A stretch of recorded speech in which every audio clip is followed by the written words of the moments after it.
Hey guys, tonight we are going to travel back to medieval England and we are going to spend our long dark hours in the company of the knight. Now, the knight is one of those figures we think we know.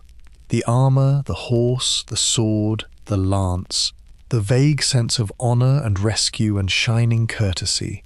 But the truth about the actual medieval knight, the real man inside the real steel, is a great deal stranger than any of that. For these were men who spent fortunes they did not have on horses they could not afford, who swore binding oaths upon roasted birds, who fought in mock battles so lethal that the church repeatedly banned them, and everybody repeatedly ignored the ban, who wore live animals on their heads, who covered one eye for a year to prove a point, and who would quite genuinely fight a man to the death over the question of who had the finer lady. So, before you get comfortable, tell me in the comments where you're watching from and what time it is. It's always 2 in the morning somewhere. Also, thank you to the viewer who suggested this topic. You know who you are. And if this channel helps you drift off, tap the like button and subscribe, but only if you genuinely enjoy what I do here. Now, dim those lights, switch on a fan for some sweet background hum, and get comfortable, because we have a long and gentle journey ahead of us tonight, back through the centuries, to the world of the knight. You do not need to remember any of it. The strange old customs we wander past are simply soft stones to step across as we make our way deeper into the quiet of the night. And if you lose the path and slip away into sleep, somewhere between the peacock and the ransom, that is not a failure. That is precisely the point.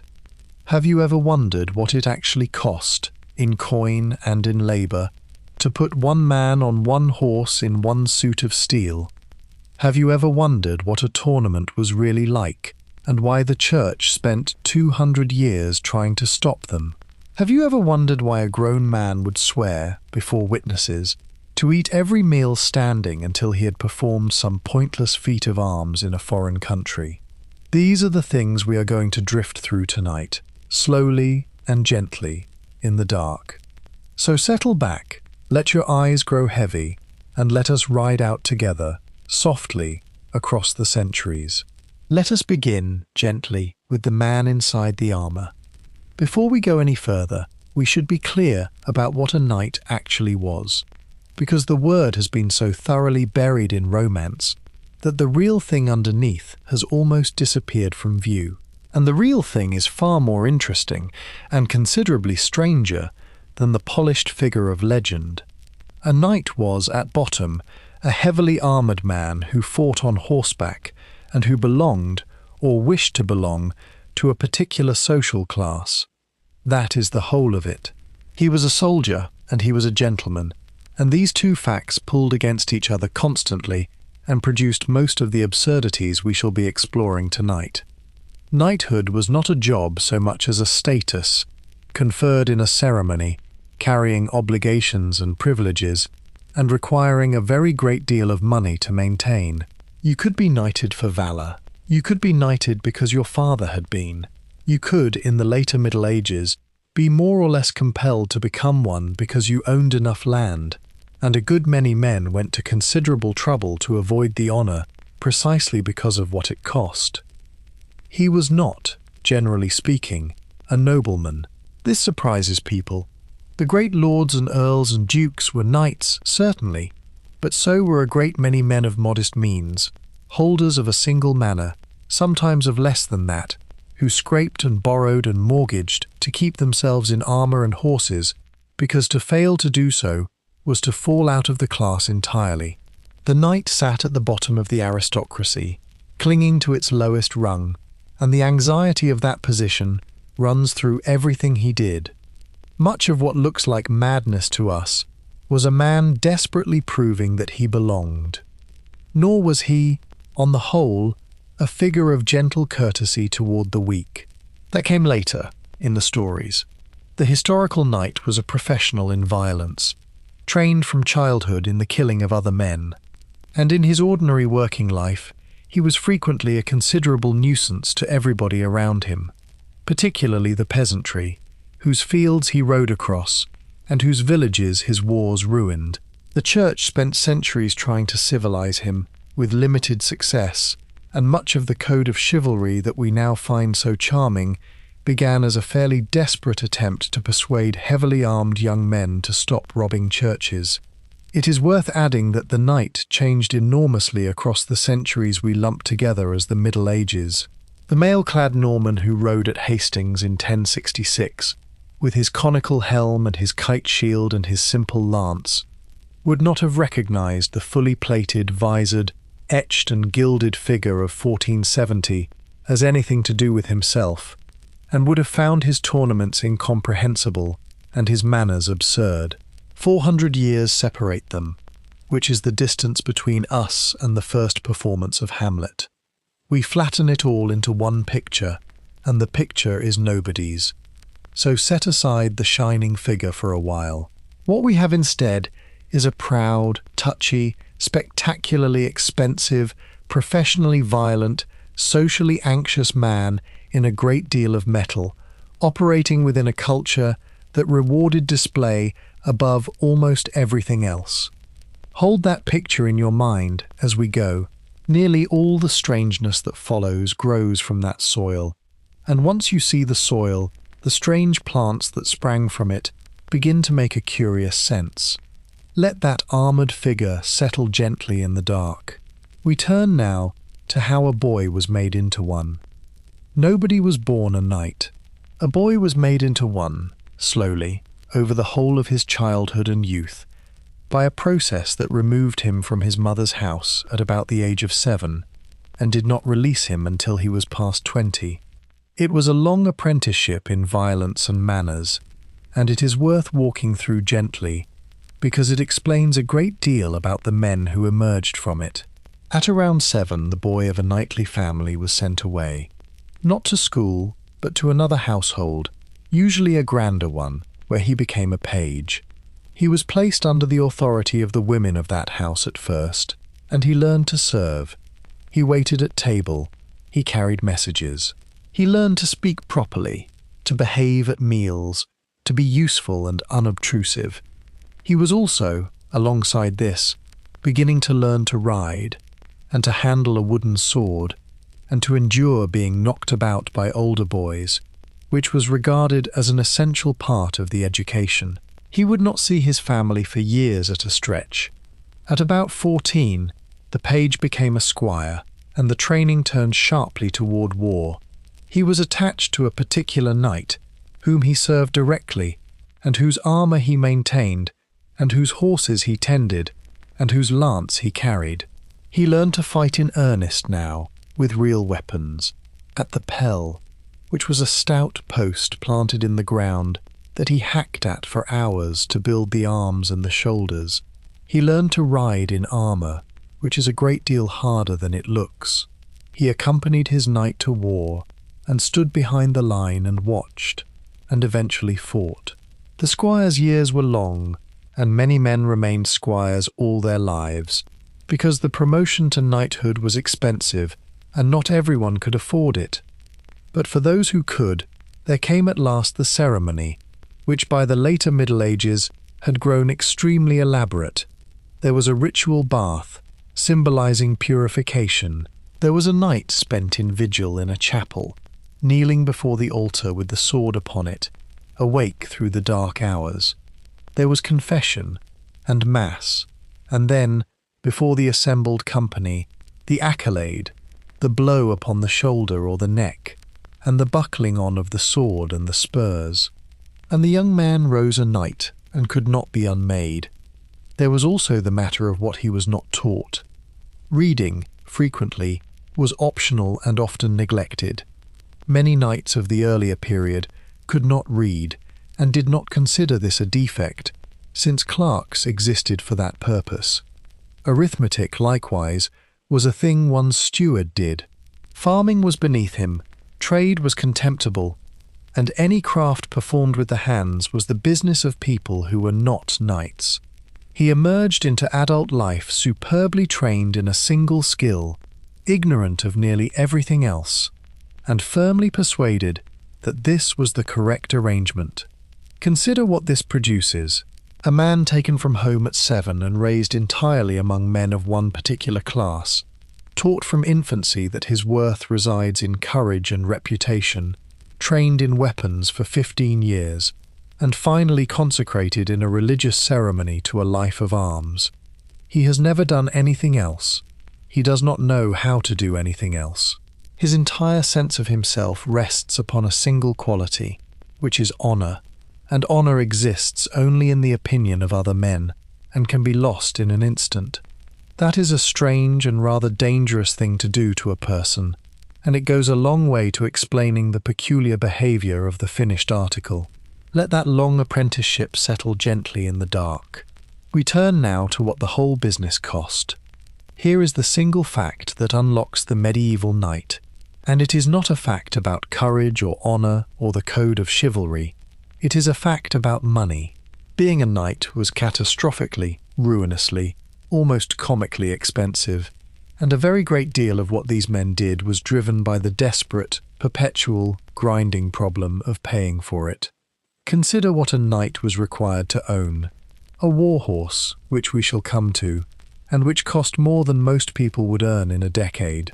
Then a second horse, and probably a third, because the war horse was too precious to ride on the road. A palfrey for travelling, a pack horse for the baggage. Then the armour, an entire suit of it, made to measure by a specialist, and requiring constant maintenance and repair. Then the weapons, the sword and the lance and the dagger, and probably an axe or a mace besides.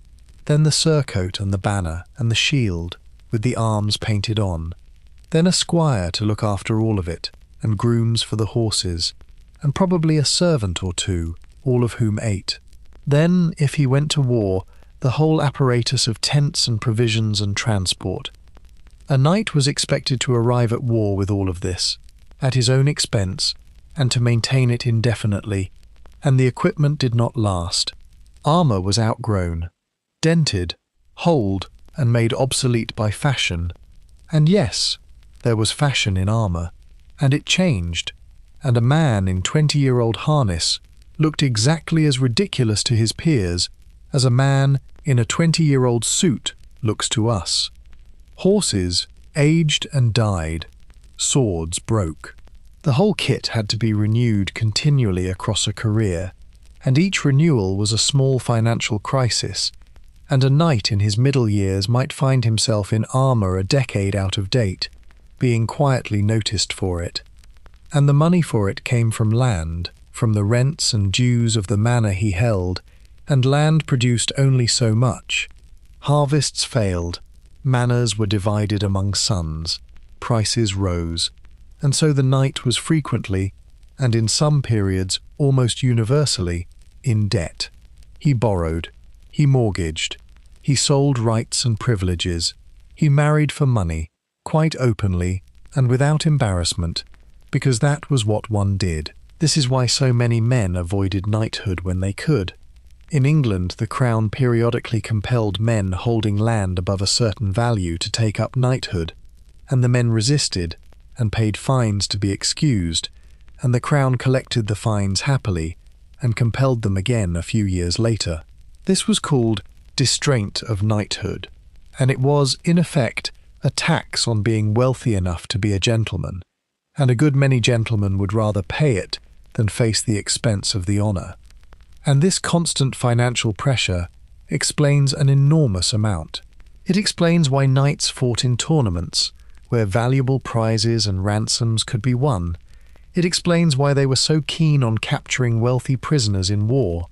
It explains why they went on campaign at all, since plunder was a legitimate and expected part of the business. And it explains, above all, the fierce competitive display, the peacocking, the vast expense on armour that was more beautiful than it needed to be, because a knight's credit, his ability to borrow, his marriage prospects, his standing, all depended on appearing to be prosperous, and appearing to be prosperous meant spending money he very often did not have. It was, in the most literal sense, a culture of conspicuous consumption maintained on credit, and it drove men to do absolutely ludicrous things.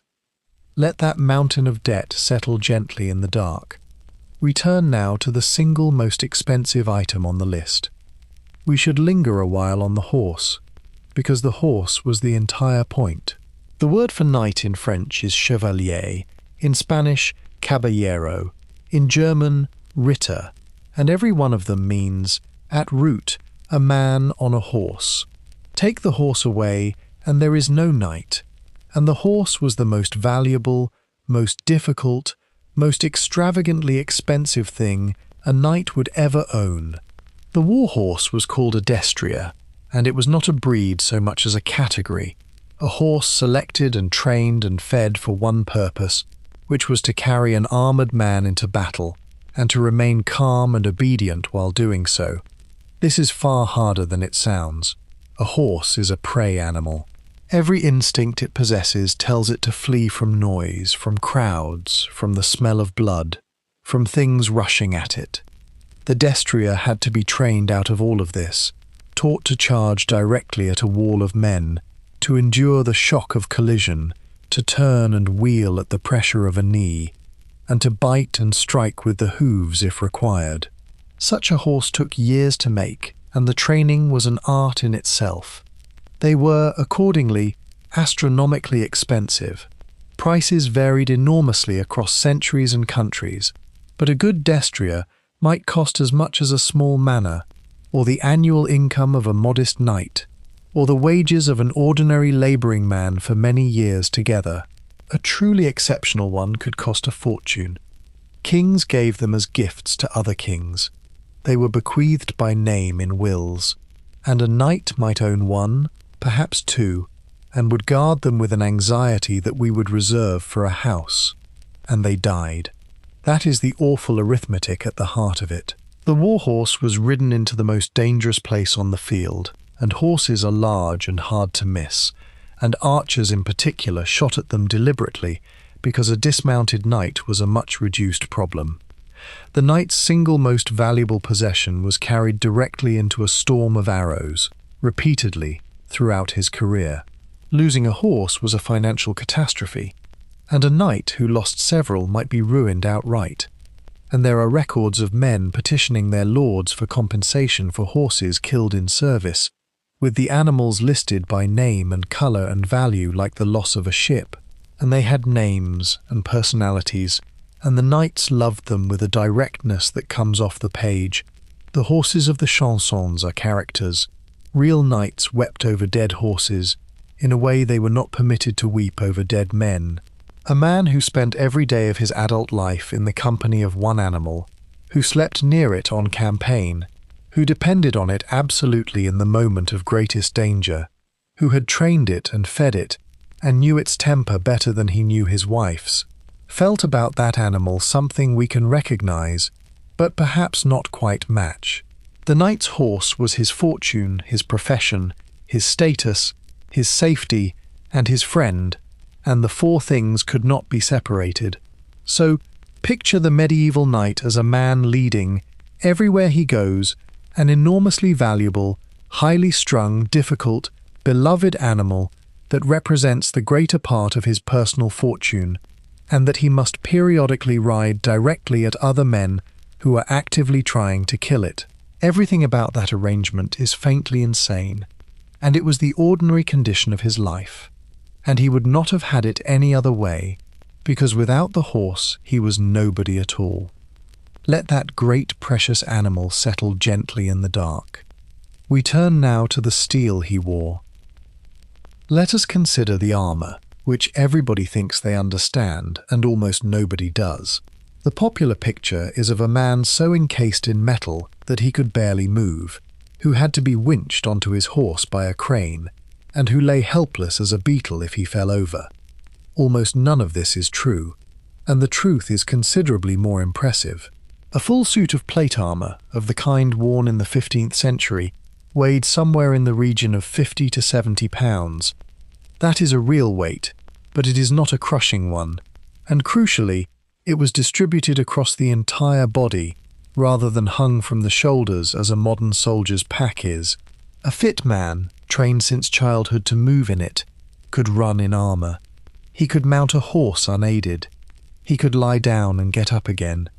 There are period fighting manuals that show armoured men wrestling on the ground, and modern reenactors and researchers have demonstrated all of it, turning cartwheels in harness to make the point. The crane is a myth from a Victorian pantomime, and it has been repeated so often, and so confidently, and by so many people who were not wearing armour at the time, that it will probably outlive every true thing I tell you tonight. The armour was beautifully made, and I mean that precisely. It was shaped to deflect rather than to stop, angled everywhere so that a blow would slide off. It was articulated with overlapping lames at every joint so that the wearer could bend and turn. It was made to measure for one individual body, hammered out over stakes by craftsmen of extraordinary skill, and the best of it came from a handful of famous workshops in Milan and Augsburg, whose masters signed their work like painters. A good harness was among the most technically advanced objects in Europe, and it cost accordingly. What the armour actually was intolerable in a different way. It was hot. Under the steel there was a padded garment, and under that a shirt, and the whole thing was a sealed oven. A man in full harness on a summer day, exerting himself, was cooking, and heat exhaustion killed knights who had never been touched by a weapon. It was heavy in the specific sense that it made everything cost more effort, so that a fight that would tire an unarmoured man exhausted an armoured one. It was noisy and it stank, and the helmet, which was the price of keeping one's head, reduced vision to a slot and hearing to a roar, and made the whole world into a hot, dark tunnel. So the picture we want is not a man imprisoned in metal, but a man carrying a fortune's worth of superbly engineered steel, moving in it with genuine athleticism, and slowly boiling alive inside it, half blind, half deaf, in a hot, dark, private world of his own breathing. That was what it was actually like, and these men did it for pleasure, on holidays, in front of crowds, for entertainment, which is where we are going next. Let that hot, dark steel settle gently in the dark. We turn now to the small matter of getting into it. Before we go to the tournament, we must first get our knight into his armour, and this is a process of such length and complexity that it is worth pausing over, because it is one of those details that makes the whole vanished world suddenly very real. A knight could not dress himself. This is simply a fact. The suit went on in a strict order, from the feet upward, and much of it fastened at the back or in places a man could not reach, with straps and buckles and points, which were laces tipped with metal, tied through eyelets. There were dozens of these. Getting a man into full harness took 2 people the better part of half an hour, and getting him out again took nearly as long. And this is why every knight had a squire, and why the squire's most important daily function had nothing to do with war at all. It began with the underclothes, the hose and shirt, and then the arming doublet, a padded jacket sewn all over with laces, and with patches of mail stitched at the armpits and the crook of the elbow, the places the plate could not cover. Then the feet, the sabatons, and up the legs, greaves and pollins and cuisses, each strapped and pointed to the doublet. Then the mail skirt, then the breastplate and backplate buckled together, then the arms, vambraces and rerebraces and couters, then the gauntlets, then the pauldrons at the shoulders, then, last of all, the helmet, lowered on and secured, at which point the man ceased to be a man with a face and became a smooth steel thing. And once he was in it, he was committed. He could not scratch his nose. He could not easily eat or drink. He could not relieve himself without considerable assistance and undignified rearrangement, a problem the sources are politely quiet about, but which cannot have been trivial during a long day at a tournament in July. He was, for as long as he remained in harness, entirely dependent upon his servants for the ordinary functions of life, and he had been raised from childhood in the expectation of exactly that, which perhaps explains a certain quality one detects in the medieval knight. There is one further indignity worth mentioning, which is that the armor had to be kept from rusting, and steel in a damp climate rusts with enthusiasm. The remedy was to pack the harness in a barrel of sand and roll it about, which scoured the surface clean, and then to oil every piece. A squire's evening, after a day in which his night had been magnificent, consisted of rolling a barrel of sand around a courtyard and then oiling 80 pieces of steel by candlelight. Nobody has ever written a poem about this. There is something wonderfully absurd in the image, and I offer it to you as you lie there comfortable in the dark. The great warrior, the flower of chivalry, the man who will shortly ride at another man with a lance, standing patiently in a tent in his underwear, while 2 servants kneel at his feet and tie him into 80 separate pieces of metal, 1 lace at a time, for half an hour. Then he clanks off to be magnificent for a few hours in front of the assembled nobility. Then he comes back, hot and filthy and pleased with himself, and they take it all off again, lace by lace, in the dark, every single time for 30 years. Let that patient dressing settle gently in the dark.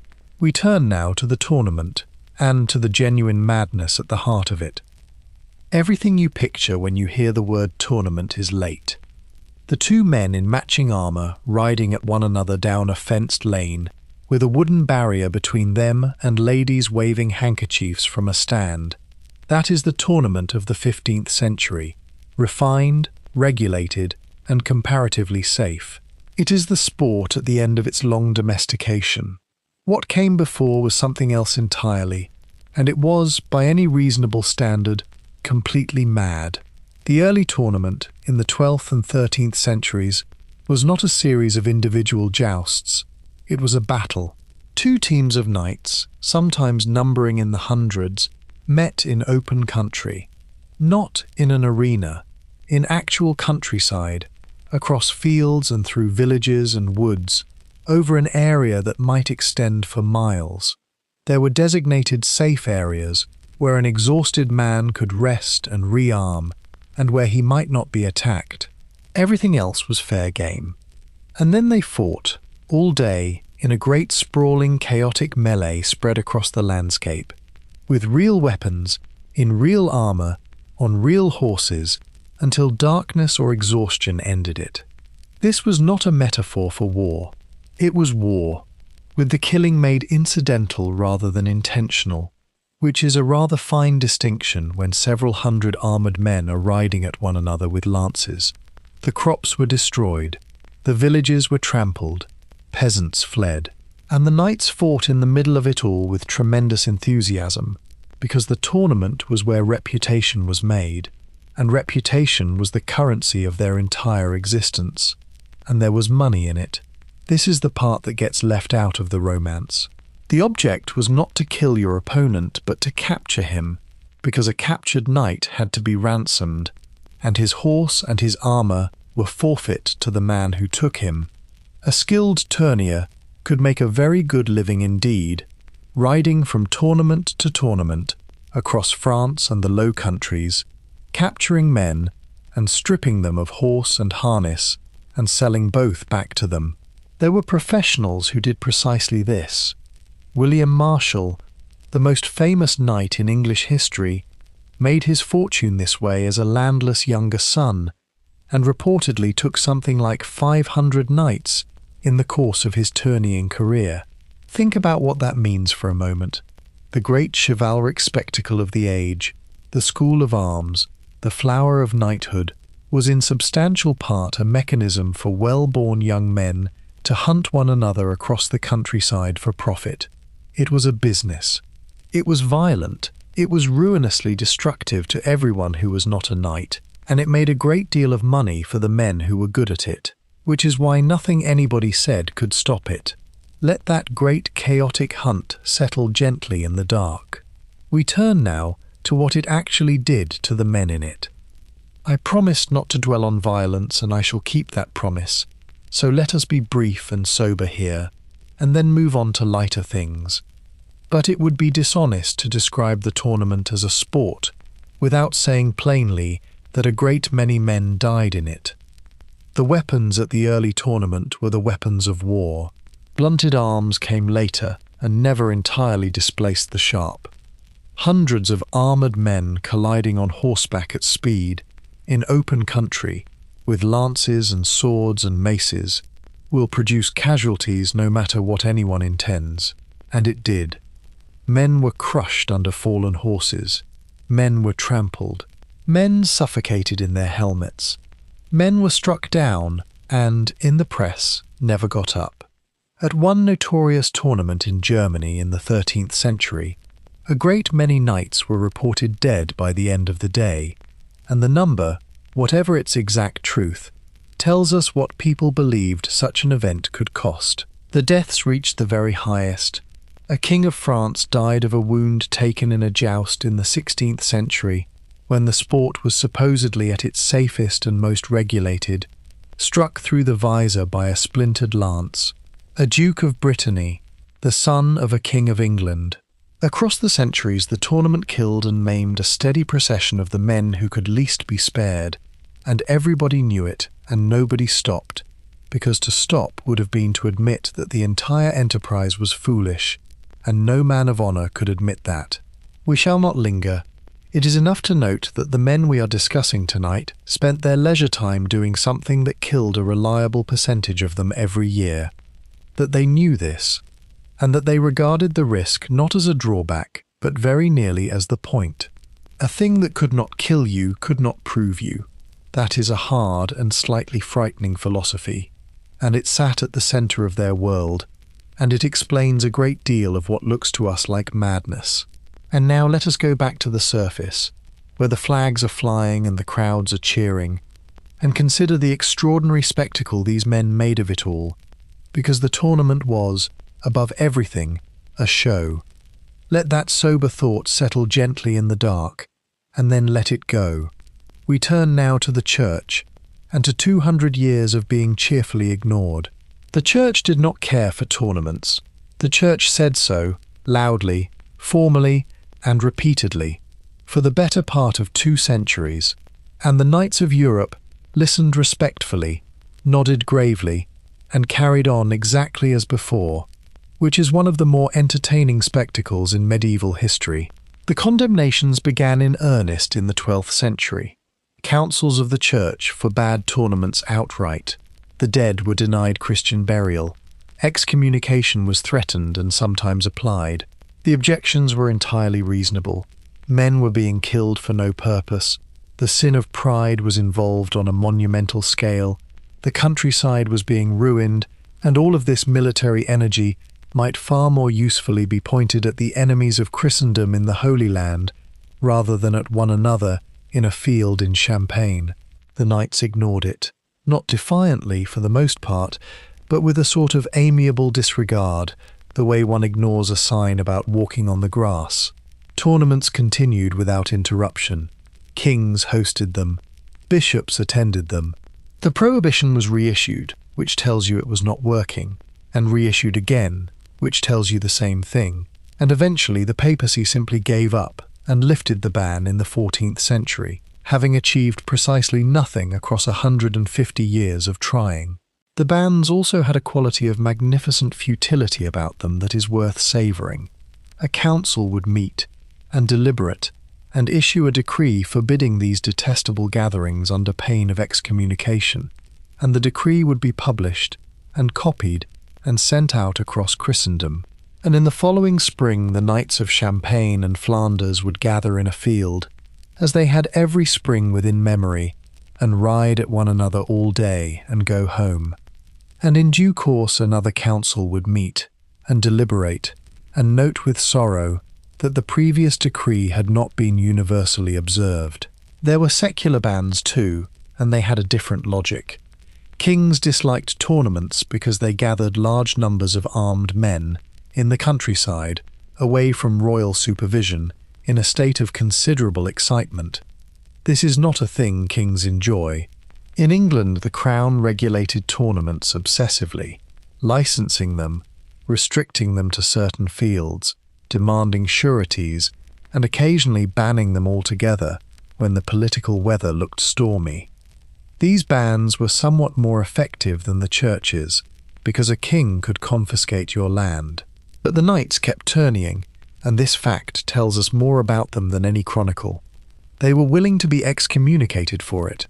They were willing to be denied burial in consecrated ground, which in the medieval understanding was no small thing, but rather a matter of one's eternal soul. They accepted the risk of damnation in order to keep riding at one another with sticks in a field. When a culture will trade the afterlife for a sport, we may reasonably conclude that the sport is doing something for that culture which nothing else can do. Let that cheerful disobedience settle gently in the dark. We turn now to the joust, and to the specific business of riding at a man with a pole. The joust, the single combat with lances, grew out of the melee and slowly ate it, until by the 15th century the great sprawling battles in the countryside had given way to a regulated sport in an arena. And the joust, considered coldly, is one of the strangest things human beings have ever agreed to do to one another for fun. Here is what it involves.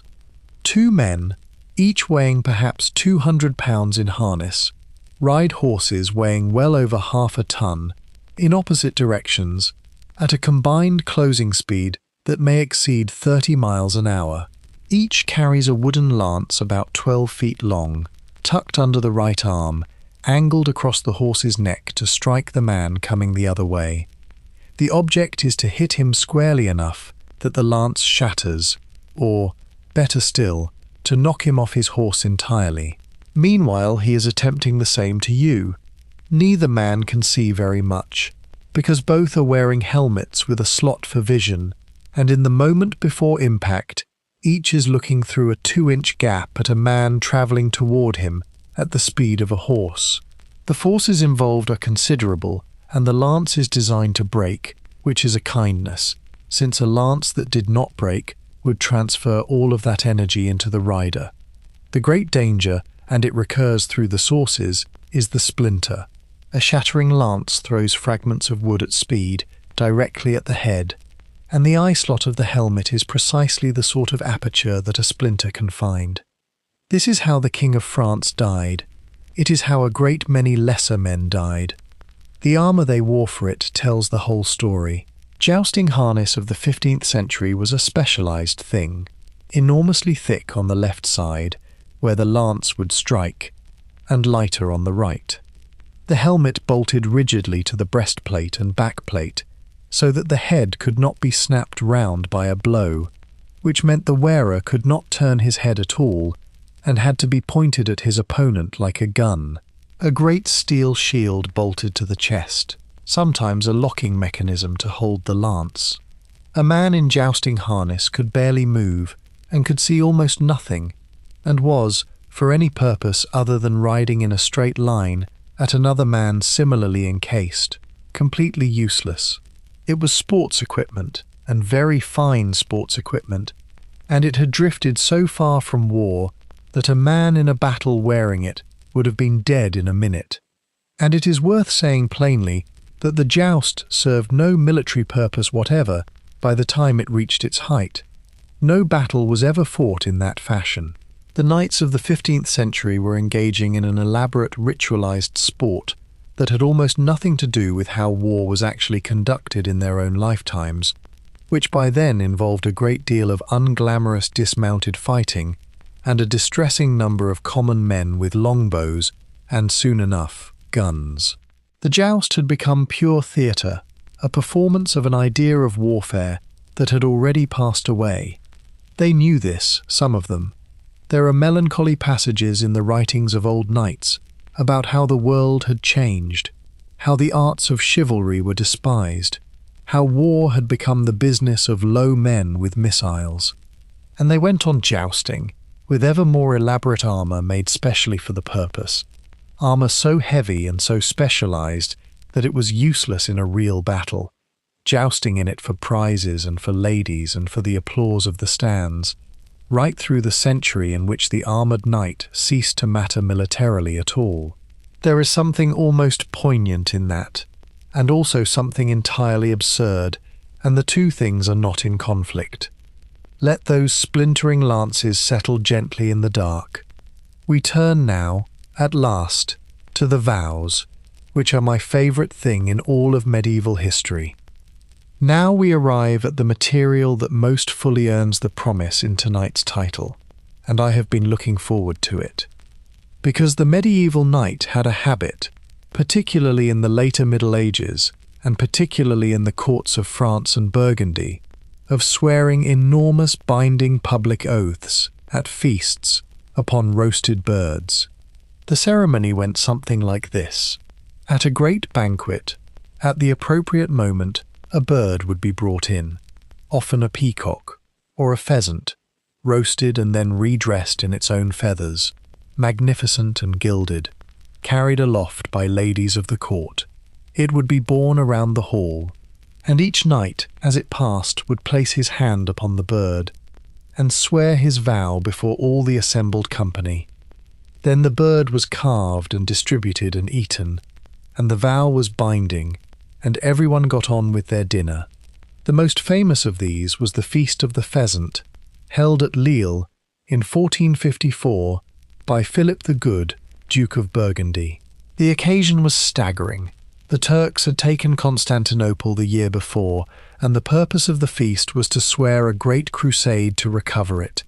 And so the guests came, and the entertainments were mounted, and they were beyond extravagant. There was a pie containing 28 musicians who played from within it. There was a mechanical stag. There was a live falcon.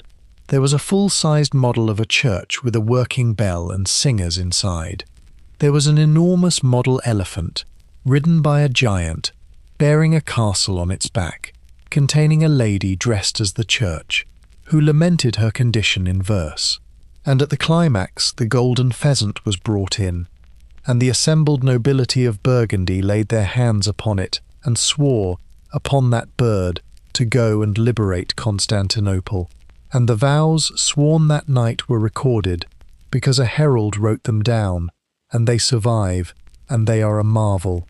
Men swore to fight the Turk, certainly, but they attached conditions of magnificent specificity, that they would not eat meat on a certain day until the deed was done, that they would wear no armour on a particular part of the body until they had met a Saracen in combat, that they would not sleep in a bed on a Friday, that they would abstain from wine, that they would not comb their hair. One man is recorded as having vowed not to sit down at table on Saturdays until he had fought a Turk. The whole company laid its hands upon a cooked bird and swore these things in complete sincerity, and then went in to dinner. Not one of them went. The crusade never happened. Philip the Good made preparations for years and never departed, and Constantinople remained where it was, and the whole magnificent apparatus of the elephant and the pie and the singing church and the sacred pheasant produced precisely nothing at all. It is, I think, one of the great moments of the Middle Ages, and it contains the entire chivalric world in miniature, sincere, extravagant, theatrical, expensive, and completely ineffectual. And the vows themselves, when we look at what men actually swore, become stranger still, because they were not simple undertakings. They were elaborate, specific, and frequently ridiculous conditions attached to the fulfillment of some feat of arms. Which brings us to the truly extraordinary part. Let that gilded pheasant settle gently in the dark. We turn now to what these men actually promised to do. Let us now examine, gently and with wonder, what a medieval knight would actually swear to. These are real vows, of a kind recorded again and again in the chronicles and the poetry of the 14th and 15th centuries, and they are among the most gloriously daft things ever undertaken by grown men in public. A knight might vow that he would eat standing up at every meal until he had performed some particular deed of arms, not sit down, for as long as it took. A knight might vow that he would not sleep in a bed on Saturdays until the deed was done. A knight might vow to wear a fetter or an iron ring upon his arm or his leg, and to keep wearing it until he had met a worthy opponent in single combat and defeated him, at which point the ring would be struck off. Some of these fetters were worn for years. The most celebrated of these self-imposed handicaps was the covering of an eye. A knight would vow to keep one eye covered, with a patch or a cloth, until he had achieved his promised feat of arms in the enemy's country. He would then go about his ordinary business, half-blind, for months or years, and every man who saw him would know that here was a man under a vow, and would ask him what it was, and he would tell them, and this, of course, was very largely the point. A company of English knights in the 14th century is recorded as having done exactly this, sailing to France with one eye each bound up, having sworn before the ladies of the court that they would not look upon the world with both eyes until they had performed their deeds in war. Consider the practical implications. Depth perception, gone. The ability to fight, seriously compromised, since a knight without depth perception is a knight who cannot judge the distance of a lance. And these men were sailing into a war zone. They had deliberately halved their eyesight in a public ceremony before an audience, and had then gone to a place where people were going to try to kill them. That is the vow of a man who has thought very carefully about how he appears, and not at all about how he will manage.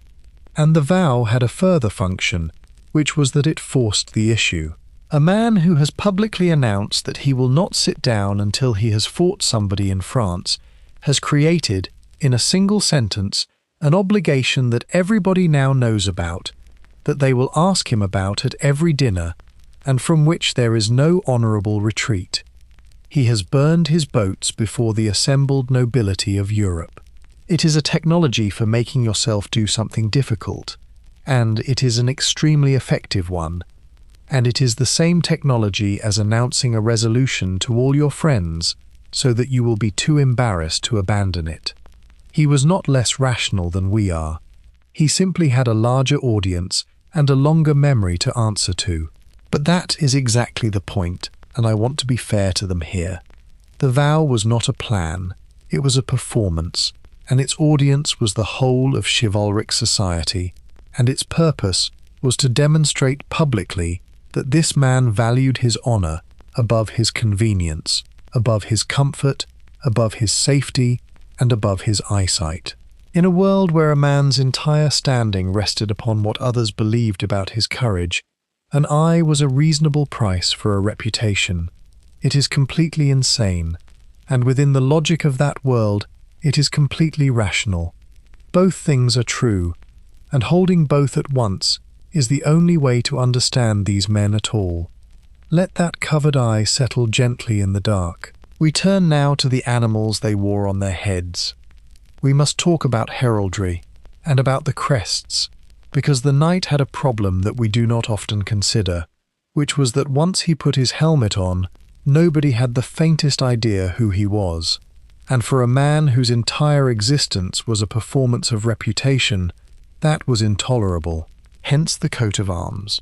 The shield painted with a distinctive design, the surcoat worn over the armour bearing the same, the banner carried by a servant, the horse's covering embroidered with it. All of this exists so that at 300 yards, in a field full of identical steel men, everybody can tell which of them is you. It is a practical solution to a practical problem, and it grew into an enormously elaborate system with its own laws and officials and language, so complex that specialists were required to administer it, and men went to court over it, and a case in 14th century England over which of two families had the right to bear a particular blue shield with a gold bend, ran for years and produced hundreds of witnesses, including, incidentally, Geoffrey Chaucer. But the shield was not enough, and so we come to the crest, which was the three-dimensional object mounted on top of the helmet. And these were not modest. They were made of boiled leather and wood and cloth. They were often as tall as the helmet itself, or taller, and they took the form of beasts and wings and horns and human figures and heraldic monsters. A knight might ride into a tournament with a great pair of buffalo horns on his head, or a golden lion, or a swan with outstretched wings, or a bearded man's head, or a flowering tree, nor did it stop at the helmet. The horse was dressed too, in a caparison, a great flowing cloth covering it almost to the ground, embroidered with the same arms, sometimes with a chamfron of shaped steel over its face, sometimes with the arms repeated on that as well. Man and horse together were a single moving billboard, announcing at a distance of several hundred yards precisely which family this was and how much money they had. The whole ensemble, in a good year, in a great tournament, would be new, and would have cost the annual income of a manor, and would be worn perhaps twice. They were absurd. They were expensive. They were, in a high wind, actively dangerous. They served no purpose whatever except to make the wearer conspicuous, and conspicuousness was the entire currency of the culture. So they grew and grew across the 14th and 15th centuries until men were riding about with entire sculptures upon their heads. And there are recorded instances at the extravagant end of the tournament world of live creatures being used, birds tethered to the crest, and one German account of a knight who bore a live eagle, which cannot have been agreeable for any party involved. And they had to be got to the tournament, these things, across roads, in carts, in the rain, packed in straw, and unpacked and assembled and mounted on the helmet by servants who had presumably learned to say nothing. Somewhere in the 15th century, a man spent a fortnight travelling to a tournament in the company of a large wooden swan, worrying about the weather. I want to be careful not to sneer, because the impulse is a human one, and we have not lost it. But there is something genuinely wonderful about a culture in which a heavily armed man, about to engage in a lethal sport, considers it necessary to first affix a large decorative swan to his helmet, and in which every other man present regards this as entirely normal and is quietly worrying that his own eagle is not quite as impressive. Let that magnificent swan settle gently in the dark. We turn now to the touchiest subject in the medieval world, which was honour. Here is the engine of the whole machine, and once you understand it, everything else falls into place. The medieval knight lived and died by honour, and honour was not a private virtue. It was a public possession. It existed only in the minds of other people, and this had consequences that we, who keep our self-worth somewhere inside ourselves, find very hard to grasp. Because honour lived in other men's opinions, it could be damaged by other men's words. An insult was not a hurt feeling. It was an actual attack upon a real asset, as real as a stolen horse, and it demanded a response, publicly, immediately, or the asset was lost. And once lost, honour was extraordinarily difficult to regain. A man without honour could not command men, could not marry well, could not expect fair treatment, could not function in the only society he had ever known. His entire life was staked on the good opinion of his peers, and so knights fought over nothing, over precedence at a table, over whose lord was greater, over whether one man had looked at another in a particular way, over the beauty and virtue of ladies whom neither man had met. There is a persistent theme in the sources of duels and challenges arising from causes so trivial that the chroniclers themselves report them with a certain bewilderment. And men died in these encounters, and their friends and families thought no worse of them for it, because the alternative, to have swallowed the insult, was worse than death, and would have followed them to the grave. There was even a formalized system, the judicial duel, in which legal disputes could be settled by combat, on the theory that God would grant victory to the party in the right. Two men would fight, sometimes to the death, and whoever won had thereby proved his legal case. This was used for serious matters. It was hedged about with elaborate rules, and it rests upon the assumption that the Almighty may be relied upon to intervene in a fistfight to correct a property dispute, which even at the time some sensible people found unlikely, and they wrote it all down. That is the part that stops me. There are manuscripts setting out the correct procedure for issuing a challenge, the proper form of words, the number of days permitted for a reply, the arrangements for the field, the role of the heralds, the disposal of the loser's armour, The whole apparatus of a lethal quarrel over an insult was bureaucratized, with forms and precedents and officials, and men consulted the rules the way one consults a solicitor, and then went out and killed each other in accordance with the correct procedure. It is the most medieval thing imaginable, an act of hot-blooded violence conducted entirely by paperwork. The whole edifice looks like madness, and by our standards it was. But consider it from inside. There is no police force worth the name. There are no reliable courts for men of your class. There is no way to enforce a contract except by the willingness of the other party to keep it. And the only thing that makes him willing is his fear of the consequences of being known as a man who does not keep his word. In such a world, reputation is not vanity. Reputation is law, and credit, and safety, and the only protection your family has. And a man who will not fight to defend it is a man who has announced that he may be robbed with impunity. Suddenly the duel over the table seating looks less like insanity and more like a man defending the only thing standing between his household and ruin. Let that dangerous honor settle gently in the dark. We turn now to the surprisingly commercial business of capturing one another. If the medieval battlefield was a place of terrible violence, and it was also, for men of the knightly class, something rather like a stock exchange, because the knight who was defeated was very often not killed at all. He was captured, and a captured knight was worth money. The system of ransom was elaborate and widely understood. A knight who found himself beaten would offer his surrender and give his word, and his captor would accept, and thereafter the prisoner was an asset. He would be taken away and treated according to his rank, which frequently meant with considerable courtesy, dining at his captor's table, riding with him, sometimes forming a friendship, while messages went home to arrange the sum. His family would raise the money from lands and loans and the sale of rights, and the sum would be paid, and the knight would go home, poorer, and quite possibly meet his captor again in a tournament the following year on perfectly cordial terms. The sums could be ruinous. A great lord's ransom could beggar an estate for a generation.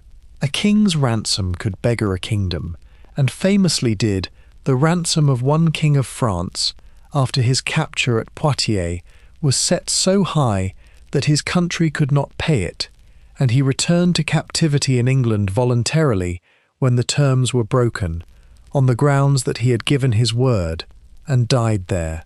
That is either the noblest act of the 14th century or the most spectacular case of a man being trapped by his own principles, and it is probably both. There was even an etiquette of surrender and a currency of the given word.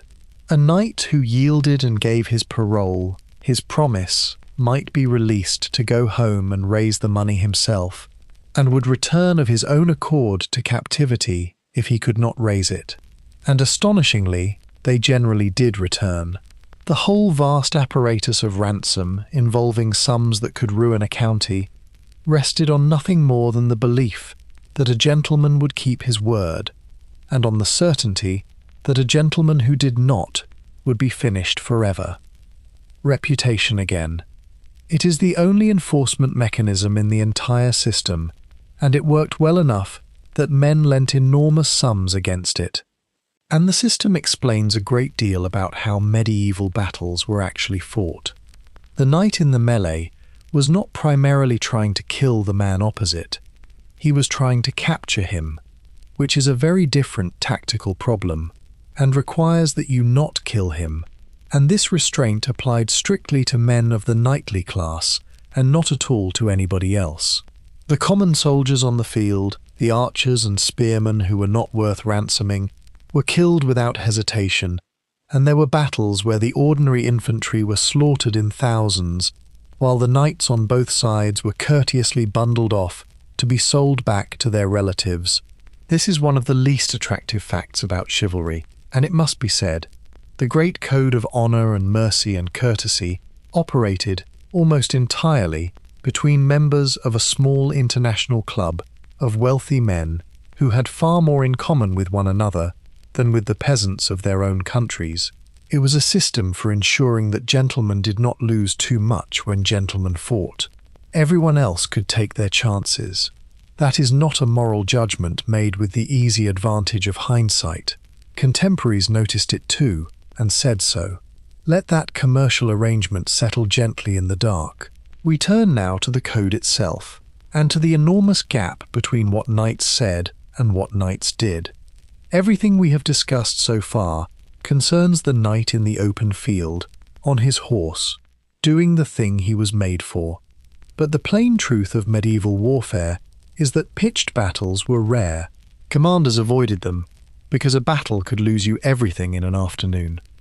What medieval war actually consisted of, most of the time, was sieges. And the siege was the place where every single thing the knight valued became useless. Consider what a siege demanded. Patience, above all. Weeks, months, occasionally years of sitting outside a wall in a camp. Engineering. The digging of ditches and the building of siege towers, and the tunneling of mines beneath the foundations. Logistics. The feeding of an army that is not moving, in a landscape it has already eaten. Discipline. The prevention of disease in a camp of thousands, which was frequently not achieved, and more besiegers died of sickness than of anything the defenders did to them. None of this is knightly. There is no charge. There is no lance. There is no glorious moment before the assembled company. There is mud and boredom and dysentery, and the smell and the endless waiting, and the knight sat in his tent in the wet, with nothing whatever to do except quarrel with the other knights about precedence, which he did. And when the assault came at last, it came on foot, up a ladder, through a breach, into a confined space full of desperate men, and the armoured knight, scrambling up a scaling ladder with a shield on his back, was in about the most disadvantageous position his equipment could put him in. Men were dropped from walls. Men were crushed in breaches. The whole affair was closer to a brawl in a stairwell than to anything in a romance.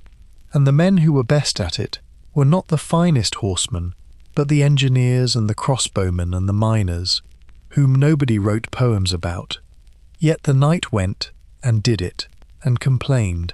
The chronicles are full of the tedium and squalor of siege warfare, and full of knights slipping away from sieges to go and find a tournament somewhere, or a raid, or anything with a horse in it. It tells you something rather touching about them, that the great warriors of the age were bored by actual war and kept sneaking off to play at it instead. Let that muddy siege camp settle gently in the dark. We turn now to the ordinary business of the knightly day. We have spent a long time tonight on the extraordinary, on vows and feasts and tournaments, and we should correct the balance, because the medieval knight was not doing any of those things most of the time. Most of the time he was doing something considerably less magnificent, and the shape of his ordinary day is worth a gentle look. He rose early, because everybody did. He heard Mass, because everybody did. And he probably heard it daily and thought nothing of it. He ate, and then he attended to business, and his business was the management of land, the collection of rents, the presiding over of his manorial court, the settling of disputes among his tenants about boundaries and strayed animals and inheritances, the checking of accounts with a steward. A knight of modest means was, functionally, a small landowner and a local magistrate, and a great deal of his working life was spent doing the sort of paperwork that would be entirely recognizable to a modern farmer, except that he probably could not read it and had it read to him.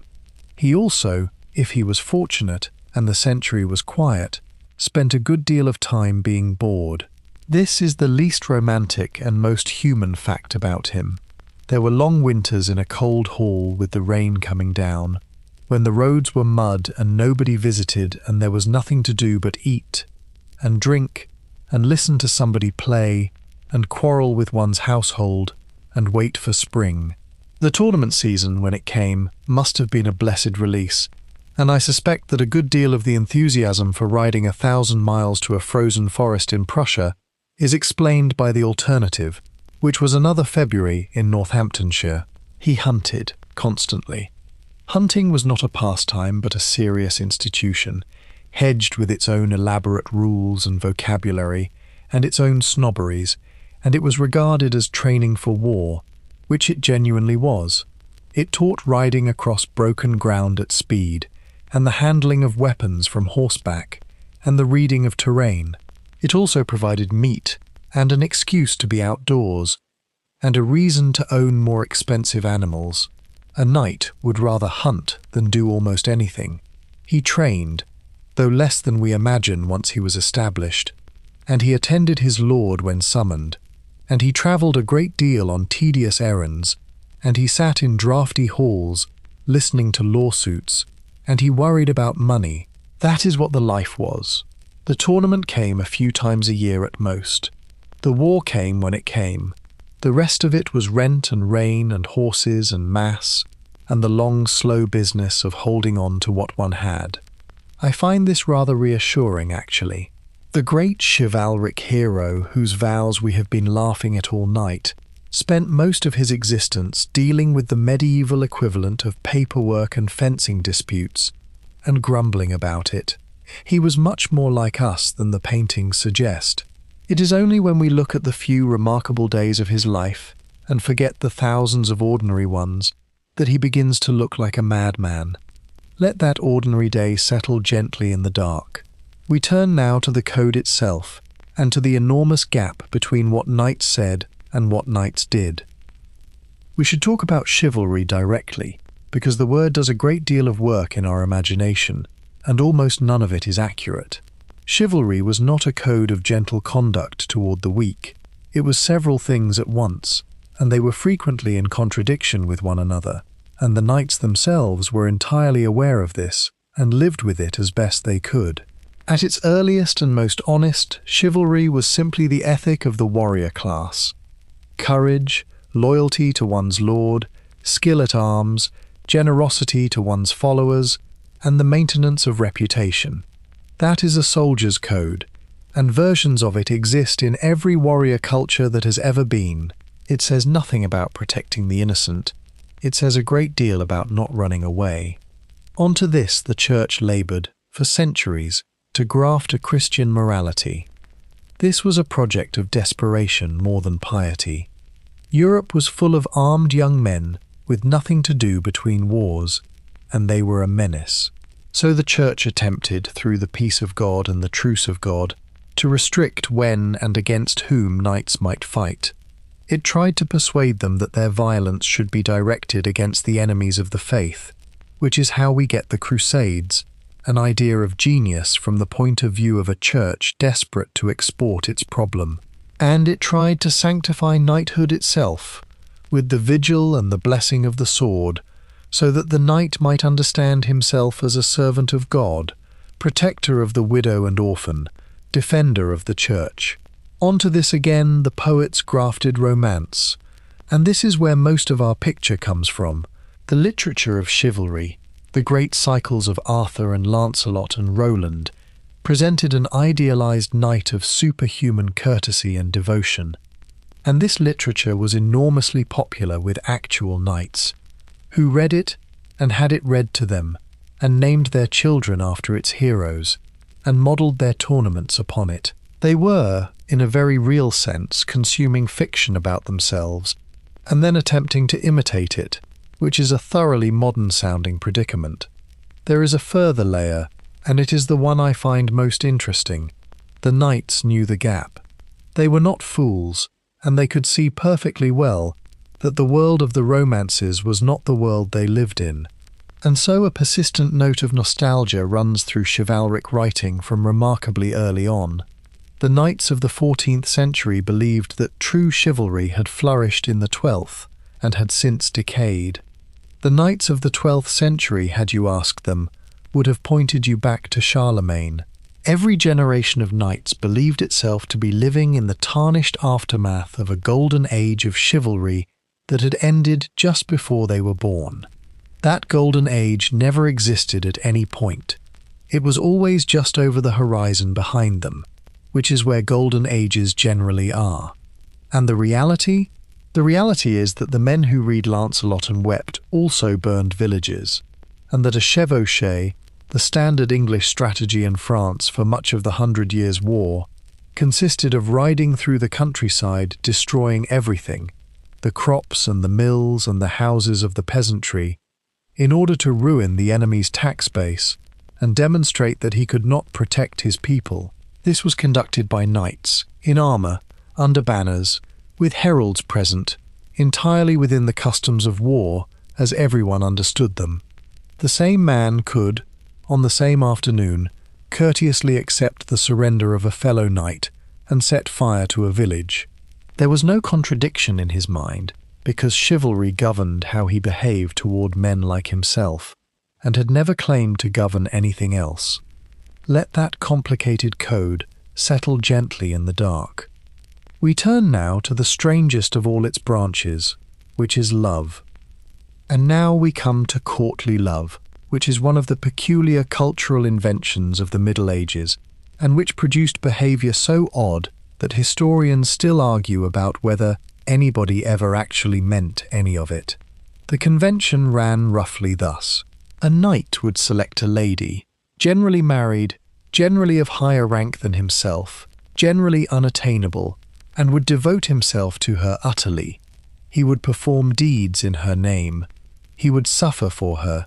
He would grow pale and sleepless.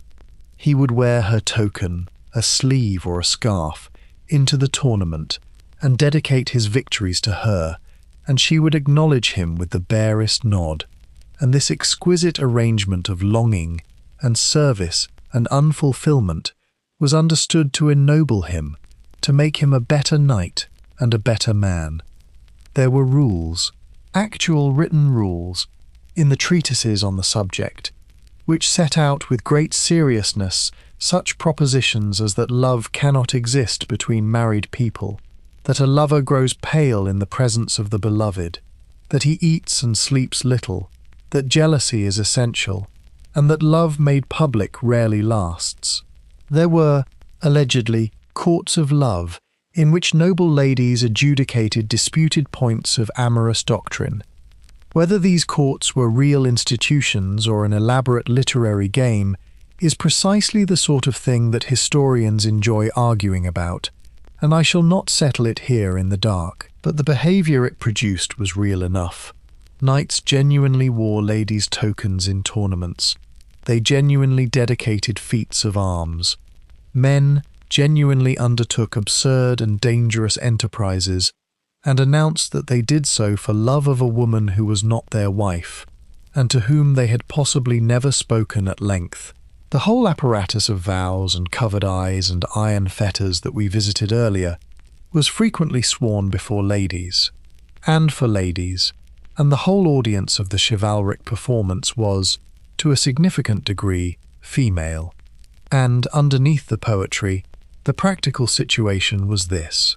These were arranged marriages among the aristocracy, contracted for land and alliance, in which nobody expected romantic love and everybody understood the terms. Courtly love was the elaborate, formalized, largely unconsummated fantasy that grew in the gap. It was a game played by adults with real feeling in it, and its main practical effect was to encourage armed men to do reckless things in order to impress women who were not permitted to reward them for it. I find something both very silly and very moving in that, and I suspect the participants did too. Let that hopeless devotion settle gently in the dark. We turn now to the men who simply rode away. There is a figure in the medieval imagination, and to some extent in medieval reality, of the knight-errant, the wandering knight, riding alone through the world in search of adventure, righting wrongs, seeking combat, going wherever the road takes him. It is the most romantic image the age produced, and like everything else it turns out to be tangled up with money and status in ways the poets do not mention. The reality behind it was the problem of the younger son. Land descended to the eldest. The younger sons of knightly families were trained as knights, equipped as knights, raised to expect the life of knights, and given nothing whatever to live on. They were, in a phrase used at the time, youths, and they might remain youths in this sense into their 40s, unlanded, unmarried, and unemployed, because marriage required an estate and they had none. And so they went looking. They went to the tournaments, where a good man could win horses and armour and ransoms. They attached themselves to great lords as household knights, fed and housed in return for service. They went to the wars, and some of them went a very long way indeed, to Spain, to Prussia, to the eastern frontiers, to the Holy Land, anywhere that fighting could be had by a man who needed a reputation and a purse. William Marshall, whom we met earlier, was exactly such a man, a landless fourth son who rode out with nothing and ended as regent of England, and his career was held up as the model of what the road might give you. Most of them got rather less. The road gave most of them debt and injury and a modest position in somebody's household, and a great many of the wandering knights of Europe were essentially armed men looking for work, which in a bad century made them a problem. When wars ended, the soldiers did not go home, because they had no home to go to and no other trade. They formed companies. They lived off the countryside. The free companies of 14th century France, ravaging the land in the intervals between the official wars, were made up in large part of the flower of chivalry, with nothing else to do. And there was, for such men, one further route, which was to marry an heiress. This was pursued with a frankness that would embarrass us. Wardships of wealthy orphan girls were bought and sold like property, because whoever held the wardship controlled the marriage, and the marriage carried the land.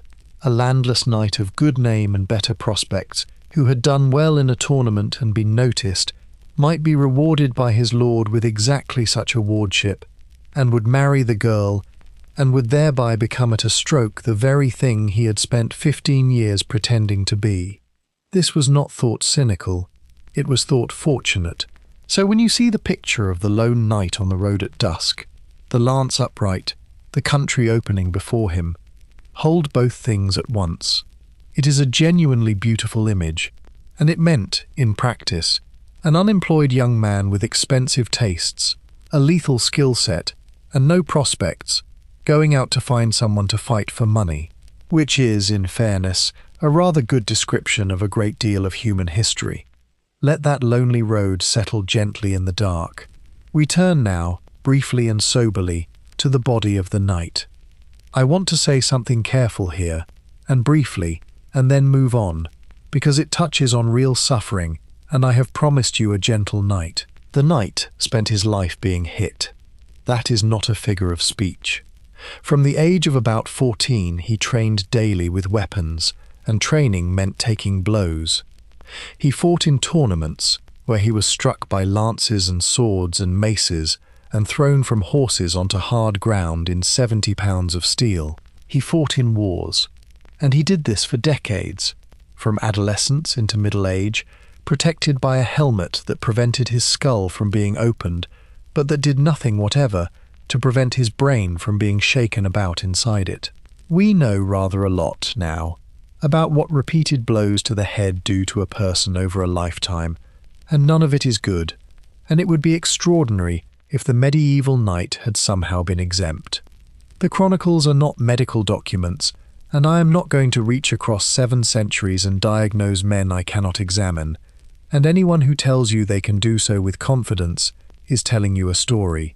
But we may say, gently and without pretending to more certainty than we have, that these men took a punishing quantity of head injury across their working lives, and that this is very likely to have cost some of them dearly, in ways that nobody then had any way of understanding or naming. And there is a related thing, which is that they saw and did terrible things. Medieval warfare was not the tournament. It was the sack of towns, the burning of villages, the killing of people who could not fight back. The men who did this were not monsters. Mostly, they were ordinary men in an age with different rules, and some of them came home from it changed, and the sources occasionally show us a knight who had gone quiet, or strange, or who retired to a monastery in his last years, with a great weight upon him, endowing chapels, and paying for masses to be said forever for the souls of the dead. We should not make too much of this, and I shall not. But I do not want to spend a whole night laughing at the absurdities of these men, without acknowledging, once, quietly, that behind the peacock vows and the swan crests were men who had been hit in the head for 30 years, and who had seen things they could not speak of, and that some of them suffered for it, in silence, in a world with no word for what was wrong. They deserve that much from us, I think, before we go back to laughing at the eagle on the helmet. Let that quiet thought settle gently in the dark, and then let it go. We turn now, more lightly, to the practical misery of the battlefield. Let us return to lighter ground and consider the sheer physical unpleasantness of being a knight in action, which is one of those things the paintings never convey, and which I find genuinely funny in the way that all human indignity is funny. The helmet was the worst of it. A great helm of the 13th century was a steel bucket with a slit. Vision through it was a horizontal band perhaps 2 inches high, with no peripheral vision whatever, so that a mounted man could see directly ahead and nothing else, and the world consisted of whatever happened to be in front of him at that instant. Sound was a roar. Speech was almost impossible. A man could shout and be barely heard, and could not hear the reply. Communication in battle, between men in full harness, was reduced to banners and trumpets and prearranged signals, and the moment a plan required adjustment, it could not be adjusted. Inside the helmet, the situation was worse. Air came through the slit and through small breathing holes, and it was never enough.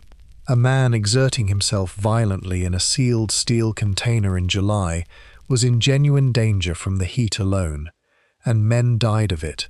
And one of the recurring features of accounts of hot weather battles is armoured men collapsing not from wounds, but from having been slowly cooked. The sweat could not evaporate. The padding beneath was soaked through within minutes, and nothing could be done about any of it until somebody came and undid the straps. Then there is the simple business of the ground. Armour is manageable on firm footing. Armour in deep mud, which is what a churned battlefield in a wet autumn becomes, is a nightmare. A man in 70 pounds of steel who falls in mud may be unable to rise. Sabatons sink. The suction is enormous.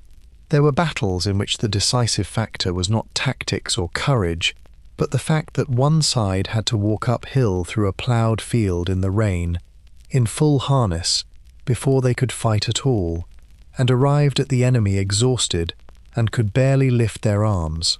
And the smell. I hesitate to raise it, and yet it must be raised.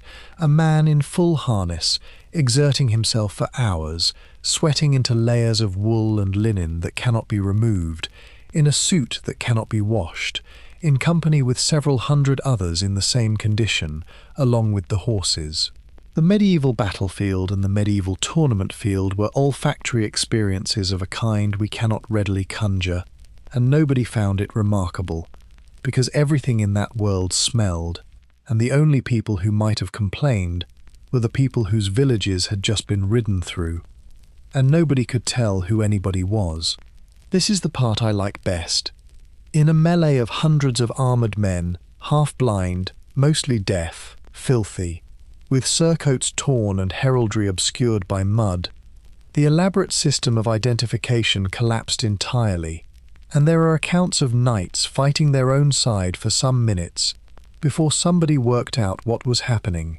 The great chivalric spectacle, in practice, was several hundred exhausted men in metal blundering about in the mud, shouting at each other, and being unable to hear the answer. Let that hot, blind chaos settle gently in the dark. We turn now to the peculiar religious life of the knight. For all the swaggering, the medieval knight was a genuinely religious man, and his religion sat in a very odd relationship with his profession. And the ways he tried to resolve that tension are among the most human things about him. He knew, because the church told him constantly, that killing was a sin. He also knew that killing was his trade, and that he had been raised to it, and that he was rather good at it, and that his lord and his king expected it of him. This was not a comfortable position, and the medieval knight dealt with it in the way that people generally deal with such things, which is by not thinking about it very hard most of the time, and then thinking about it a great deal when he grew old or ill or frightened. Hence the extraordinary religious apparatus that surrounded the fighting man. He carried relics. He had them sewn into his clothing or set into the pommel of his sword, so that when he swore an oath upon his sword hilt he was swearing upon a fragment of a saint. He wore protective badges. He heard Mass before battle, and confessed, and took communion, and knelt in the field. He gave money to monasteries in enormous quantities, and founded chantries where priests would sing masses for his soul in perpetuity, and the wills of knights are full of anxious, expensive provisions for the years after death. He also went on pilgrimage and on crusade, which was in its way the perfect solution to his problem, a war in which the killing was not merely permitted, but was itself a penance, an act of devotion, a route to the remission of sins.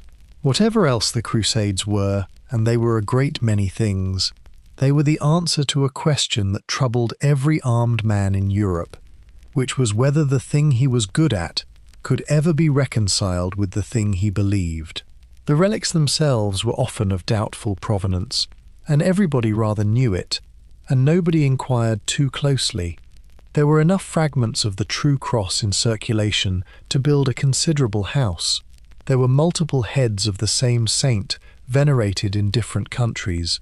A knight who had paid a great deal of money for a splinter of bone in a silver case did not wish to be told that the bone was probably a sheep's, and was not told, and carried it into battle, and it comforted him, and perhaps that is all a relic was ever for.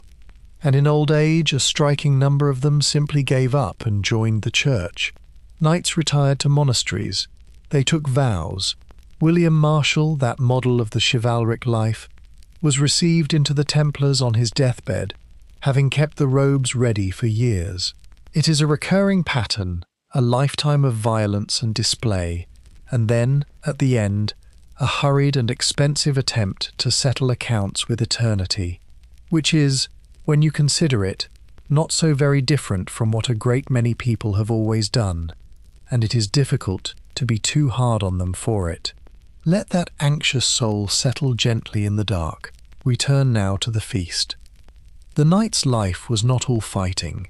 A very great deal of it, particularly for the wealthy, was spent eating, and the medieval aristocratic feast was an exercise in ruinous display that makes everything we have discussed so far look restrained. We have already met the roasted peacock, redressed in its own feathers, which was carried in for the swearing of vows. It was also simply served for dinner, along with swans, herons, cranes, and other birds, selected for their magnificence rather than their flavour, which was in most cases indifferent to poor. The point was never the eating. The point was that the host could obtain a swan, and could employ a cook capable of the elaborate business of skinning and roasting and refeathering it, and could set it before his guests with its beak gilded. There were, at the greatest feasts, the entremets, the entertainments between courses, and these are where the whole culture reveals itself most completely. We have already visited the Feast of the Pheasant, with its elephant and its singing church, and its pie of musicians, but that was only the most famous of a very long tradition. There were castles of pastry that were besieged by pastry armies. There were mechanical beasts. There were fountains running with wine. There were dishes designed to look like other dishes, and creatures assembled from the halves of two different animals, sewn together and roasted, and everything gilded, and everything designed to produce a gasp. All of this was performance, and its audience was the other knights, and its purpose was the same as the crest and the horse and the vow, to demonstrate, unmistakably, that here was a man of consequence. The medieval magnate did not have a bank balance that anyone could inspect. He had only what people could see, and so he showed them a swan with a gilded beak and a pie full of musicians, and they went home and told everybody, and his credit held for another year. And this too was frequently done on borrowed money. The great feast, the great tournament, the great funeral. These bankrupted men with regularity, and they knew it, and they did it anyway, because the alternative was to be seen to be unable to do it. It is very easy to laugh, and I have been laughing all night, but I notice that we still do this, in our own way, and that we too go into debt for weddings, and I do not think the medieval knight would find us as strange as we find him. Let that gilded swan settle gently in the dark. We turn now to the women who kept it all running.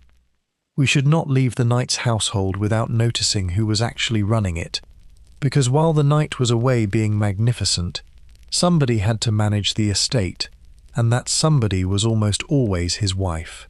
The knight was absent for long periods, at war, on campaign, at tournaments, at court, on crusade, or in captivity awaiting ransom. His land still had to produce.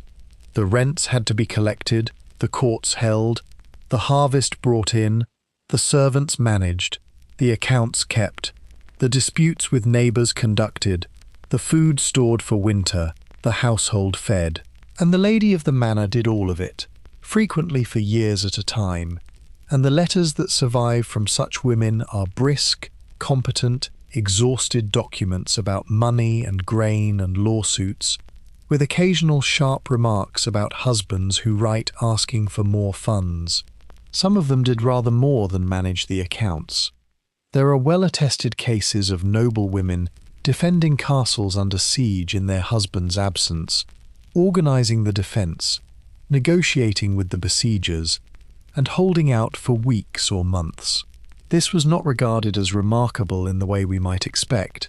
It was regarded as what a capable wife did when the situation required it, and the chroniclers praise such women warmly and then move on to describe some man hitting somebody with a lance.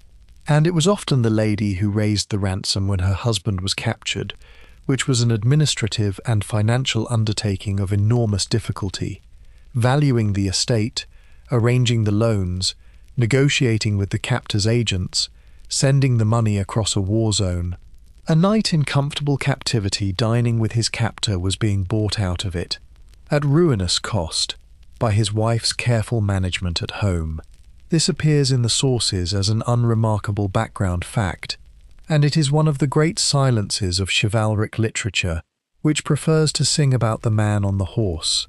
So as we contemplate the extraordinary performing creature that is the medieval knight, we should hold in mind the woman standing behind him with the ledger, who could not vow anything upon a peacock, who was not permitted to be magnificent, and without whose competent, unglamorous, ceaseless work the entire glittering apparatus would have collapsed within a season. She is, I think, the most interesting person in the castle, and almost nobody wrote about her at all. Let that capable woman settle gently in the dark. We turn now to what became of the knight in the end. What happened to a knight who lived? Not the ones who died young at a tournament or in a hot field in France, but the ones who survived into their 50s and 60s, when the body would no longer do it. This is a part of the story that the romances never tell, and it is rather moving. The physical decline must have been brutal. A man who had spent 40 years being struck, thrown and crushed, who had broken bones that were set badly or not at all, who had carried 70 pounds of steel through summers and winters, arrived at 50 in a condition we can only guess at, but the guess is not cheerful. Joints, backs, old wounds that never closed properly, the accumulated damage of a violent trade practiced without any of the medicine that might have repaired it. And there was no retirement exactly, and no pension, and a knight who could not fight had lost the thing that made him what he was. Some of them managed the transition well. The old knight became a counsellor, a commander who directed rather than charged, a judge in his locality, an administrator, an elder statesman of the chivalric world whose opinion on a point of honour carried weight. There was real dignity in this, and real usefulness, and the sources show us formidable old men presiding over tournaments they could no longer enter, and telling everybody how much better it had all been in their youth, which is a thing old men have done in every century. Others went to God, We have already noticed the strong pull of the monastery in the final years, the endowments, the chantries, the deathbed vows.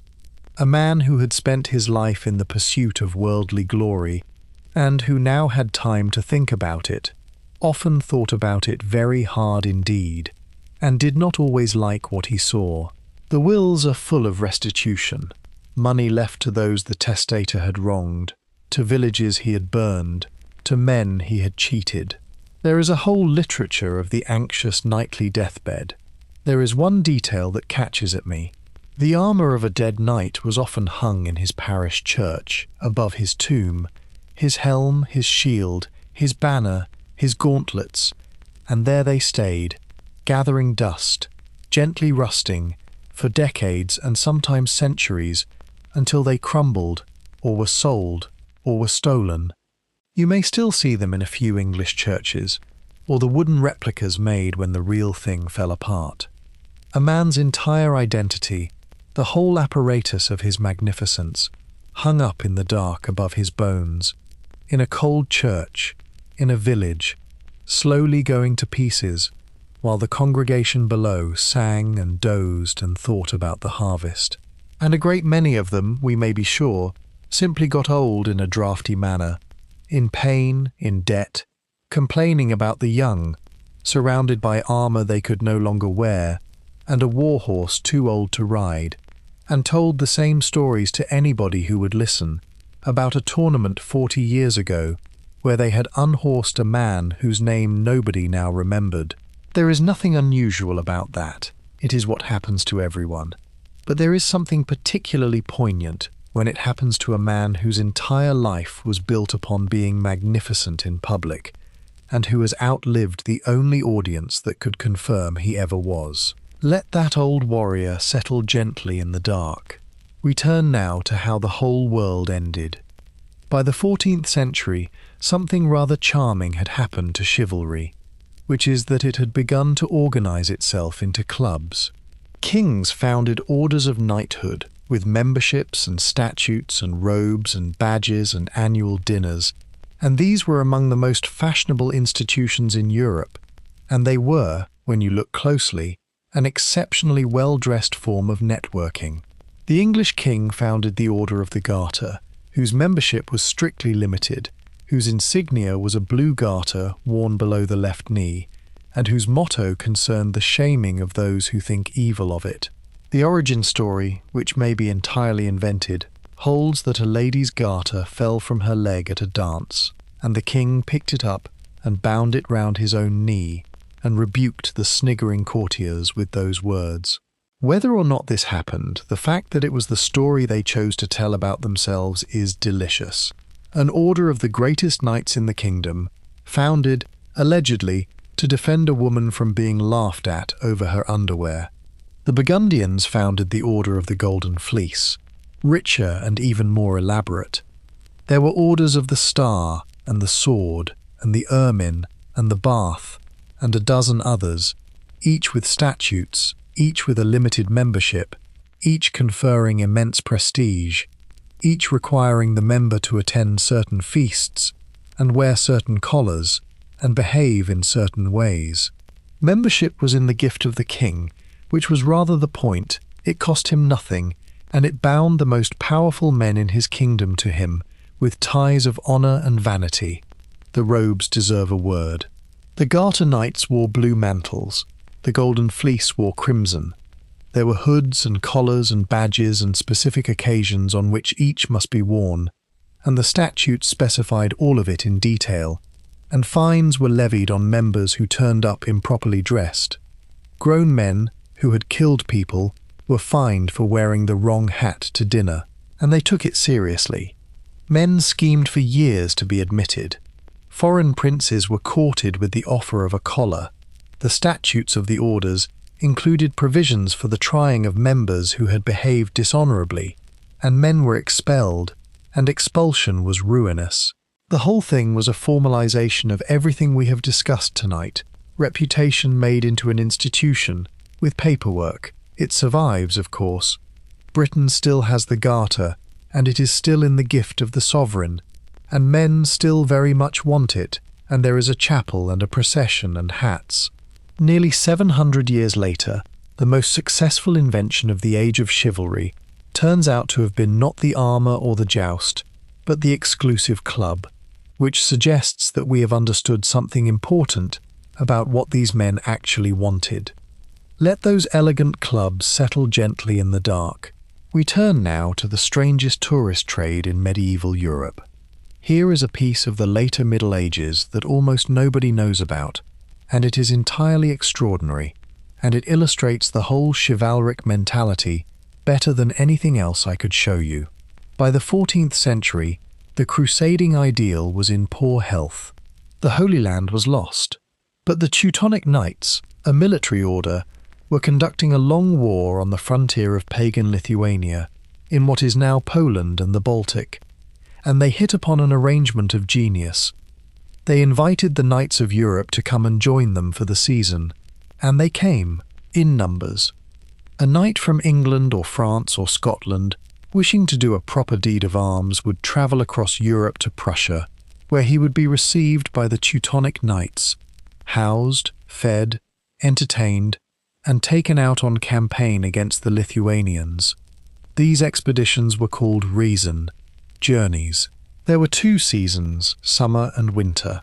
There was a feast at the end, the table of honour, at which the most distinguished visitors were seated, and their deeds proclaimed by heralds, and to have been seated at that table was a thing a man boasted of for the rest of his life. There were even, on some of these expeditions, tourists in the fullest sense.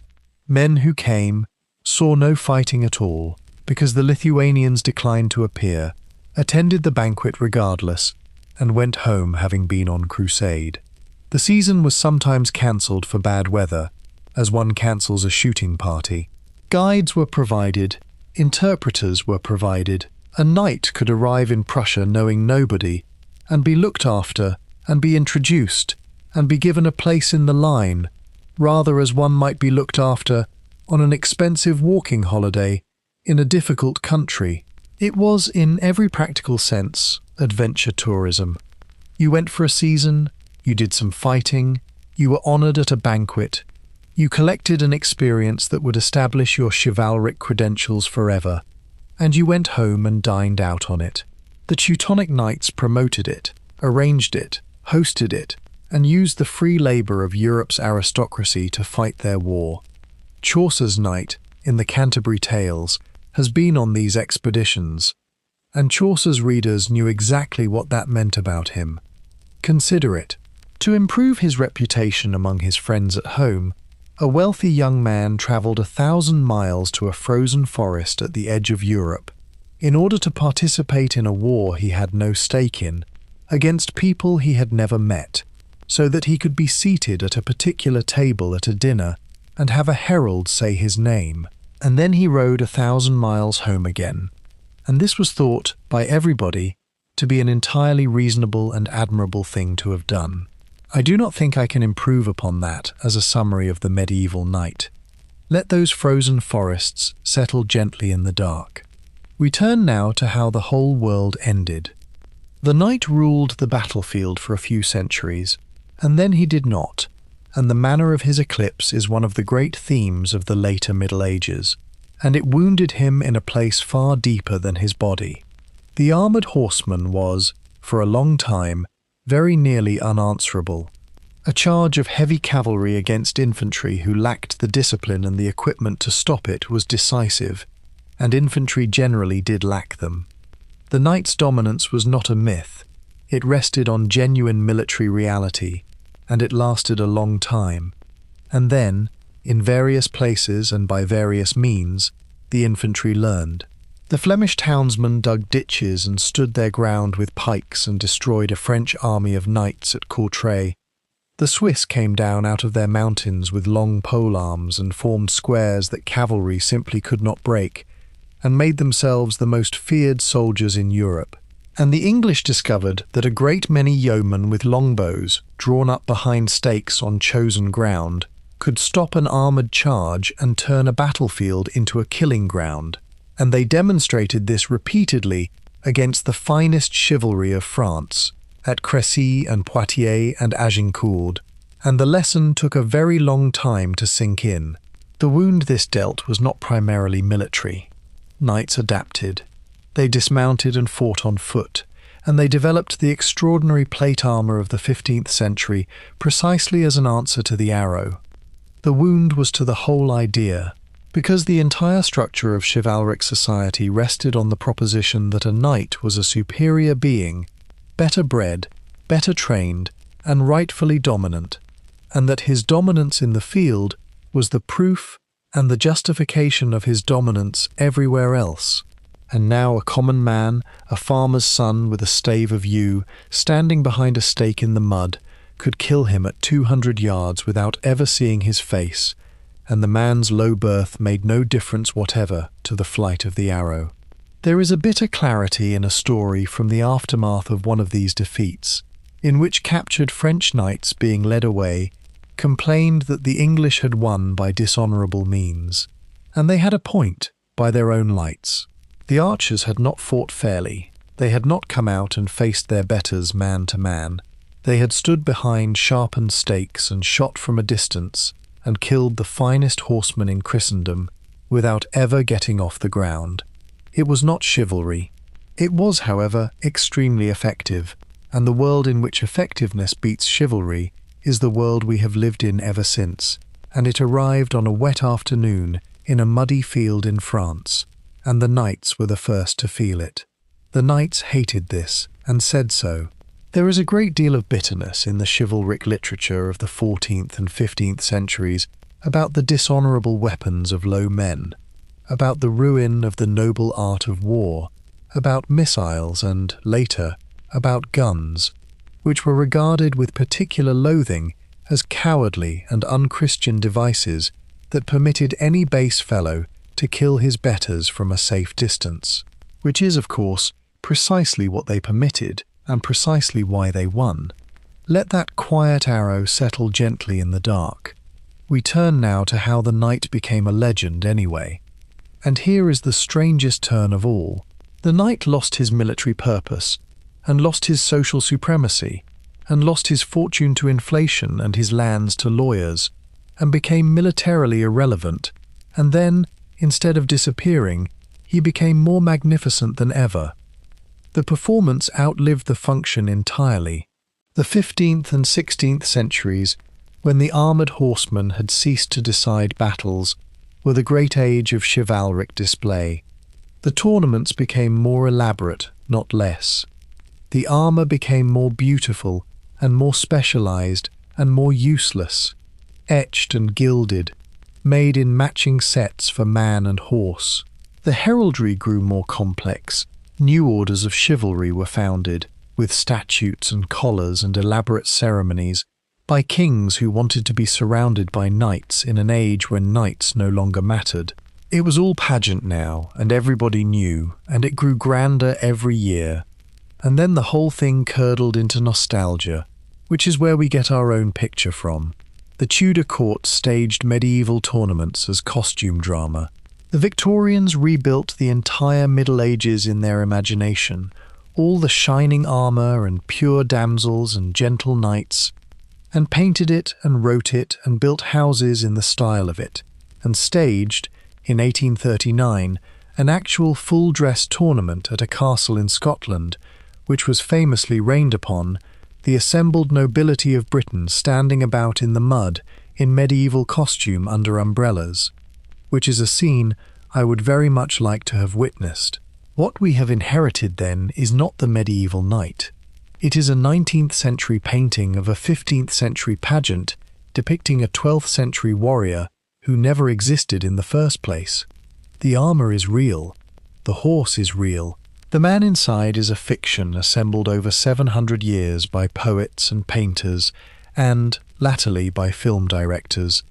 And the actual man, the touchy, indebted, half-cooked, concussed, spectacular, absurd, occasionally magnificent creature we have spent tonight with, has almost entirely vanished behind him. I do not think that is a tragedy exactly.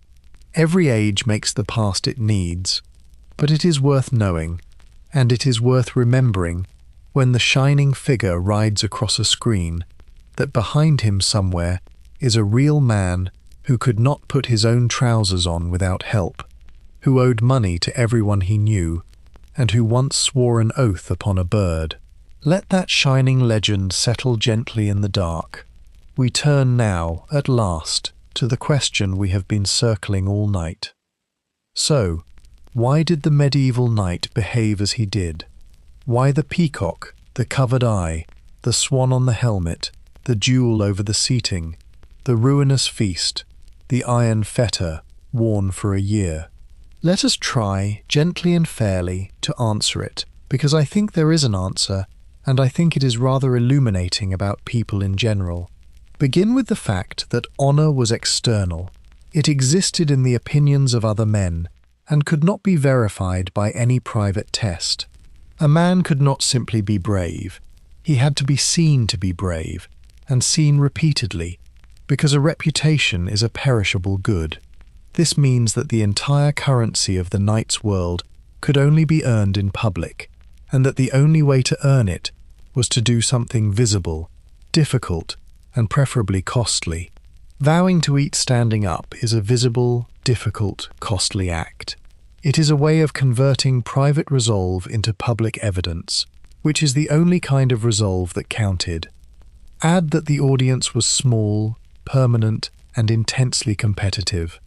The chivalric class of Europe was, in effect, a village. Everybody knew everybody. Reputations circulated across borders through heralds and tournaments and gossip. There was no escaping into anonymity, no moving to another town and starting again.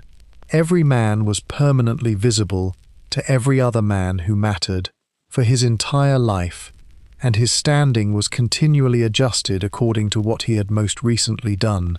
Under that kind of scrutiny, the pressure to do something noticeable is enormous, and it escalates, and each generation must outdo the last. And eventually you arrive at a man riding into a tournament with a live eagle on his head. Add, finally, that the stakes were real.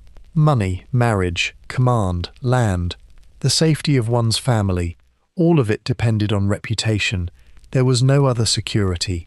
And a man who declined the whole performance, who refused to vow or joust or feast, would not have been thought sensible. He would have been thought contemptible, and would have been treated accordingly, and his children would have suffered for it. It is worth noticing, too, that the costliness was not a bug in the system, but the entire mechanism of it. A signal that is cheap to send is worthless, because anybody can send it. Words are cheap. Anybody may declare himself brave. What made the vow persuasive was precisely that it hurt. The eye really was covered. The man really did stand up through every meal for a year. The fortune really was spent on a swan that would be worn twice. The cost was the message. A display that costs you nothing proves nothing, and everybody in that culture understood this in their bones, without ever putting it into words, and so the displays grew steadily more expensive because only the expensive ones worked. Which means that the medieval knight was not mad at all. He was doing precisely what his situation demanded, at considerable personal cost, with great courage, in pursuit of ends that were entirely real within his world. It only looks insane from outside. And that, I think, is the useful thought to take away, and it applies rather uncomfortably close to home, that any culture's costly, competitive, escalating displays look ridiculous from the outside and feel absolutely necessary from within, and that we are all, at this moment, doing something with our lives that would strike a medieval knight as the purest lunacy, and that we could no more stop doing it than he could take the eagle off his head. Let that thought settle gently in the dark. We turn now to the men themselves. Before we let them go, let us think for a moment about the actual men, because it is easy to lose them behind the armour, which is precisely what the armour was for. Somewhere in the 14th century, a boy of 7 cried himself to sleep in a strange house among strangers, having been sent away from his mother that morning, and got up the next day and learned to serve at table. Somewhere a squire of 19 stood in a chapel all night, with his sword on the altar, exhausted and cold and full of an enormous solemn joy, and could not have told you why his eyes kept filling.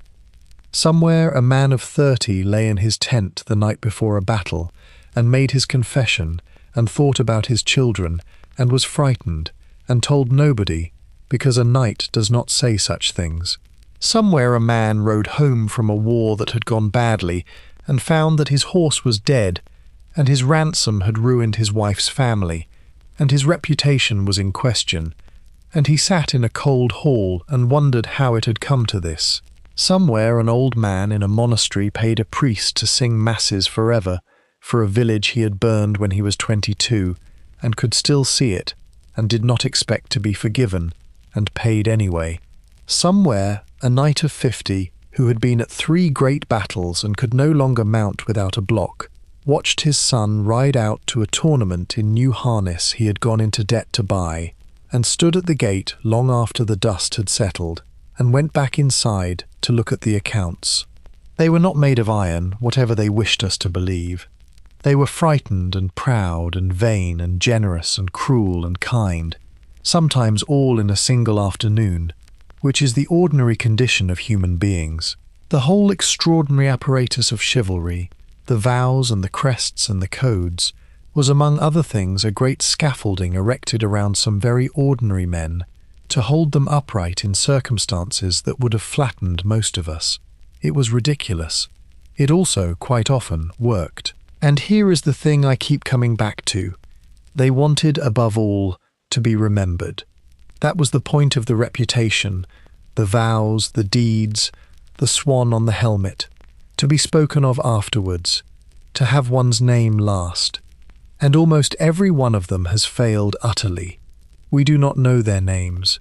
Millions of pounds of armour, thousands of oaths, 100,000 hours of training, and they are gone as completely as the peasants they rode over. Only a handful survive as names in books. The rest are anonymous bones under English and French churches, and nobody living has ever spoken their names aloud. They would have found that unbearable, most of them. The whole engine of their lives ran on the conviction that a deed done magnificently enough would outlast the man who did it, and that the herald would say the name, and the name would go on being said. It did not.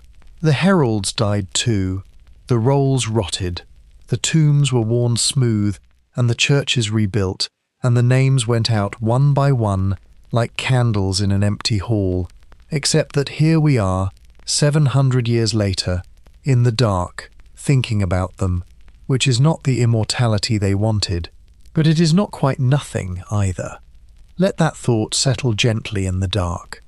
We turn now to our last quiet reflection. Our long ride is nearly over, and there is a final thought I want to leave with you, before we let the whole armoured world dissolve into sleep. What connects us to these men is not the armour, obviously, and not the horse, and not the peculiar business with the bird. What connects us is the thing underneath all of it, the desperate, universal, entirely ordinary need to be thought well of, to have one's worth confirmed by others, to be seen. That is what drove a man to cover his eye for a year, and it is not a medieval affliction. It is simply what we are, wearing whatever costume the century provides. We have our own vows too, if we are honest, and our own iron rings. We announce things publicly, so that we cannot back out of them. We spend money we do not have on objects that signal what we would like to be. We take on difficulties nobody asked of us, in front of an audience, and are hurt when the audience does not notice. They had tournaments. They had crests and banners and coats of arms, so that everybody would know exactly who they were at a distance. They had a small, permanent, intensely watchful audience of their peers, whose good opinion was everything, and before whom they performed continually, at enormous expense, deeds designed to be talked about. If any of this is beginning to sound familiar to you, lying there in the dark, then you have understood the medieval knight perfectly, and you may stop worrying about the eagle. And their consolations were ours too. They loved their horses and their friends. They laughed at feasts. They were vain about their clothes. They quarrelled over nothing and made it up afterwards. They were terrified before battles and pretended otherwise. They grew old and complained about the young. They wanted, at the end, to have mattered to somebody. And they went into the dark not knowing whether they had. They are all long asleep now, every one of them. The tourniers and the vow swearers, the men in the mud at Agincourt, and the men who died in a field in Champagne for a sport. The horses are gone, and the swans on the helmets, and the gilded pheasant, and the covered eye, and the whole enormous, glittering, ridiculous performance is over, and the applause it was played for died away 600 years ago. And it does not matter in the least. They lived, and they were as frightened and as proud as you are, and they came through their nights, and now they are resting.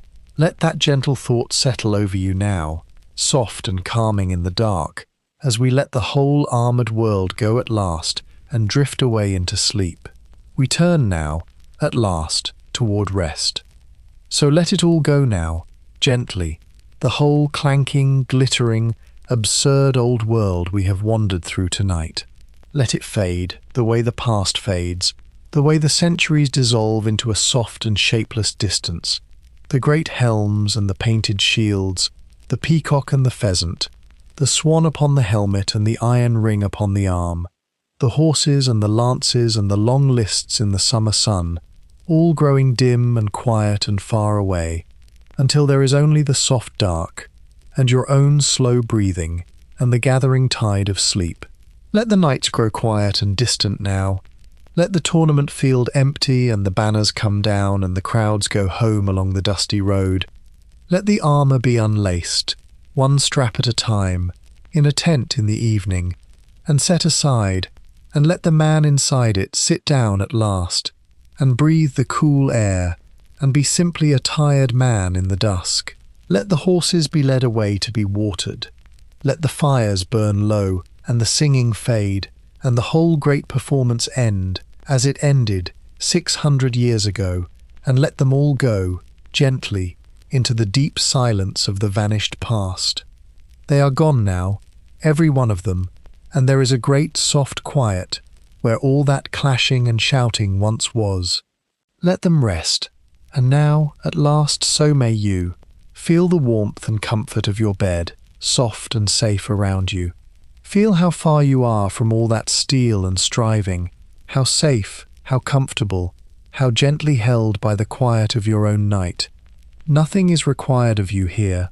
There is no reputation to defend, no vow to keep, no eye to cover, no audience watching to see how you conduct yourself. There is only the soft dark and the deep quiet, and the simple comfort of your own warm bed. 600 years, and a whole world away from everything we have touched upon tonight. Feel your breathing slow, and your body soften, and the small cares of the day loosen their grip, one by one, and drift away into the warm dark, until there is only you, and the quiet, and the deepening peace. And if you have been carrying something tonight, some small worry about how you are seen, or what somebody thought, or whether you are doing well enough, you may set it down now, beside the bed, where it will keep until morning.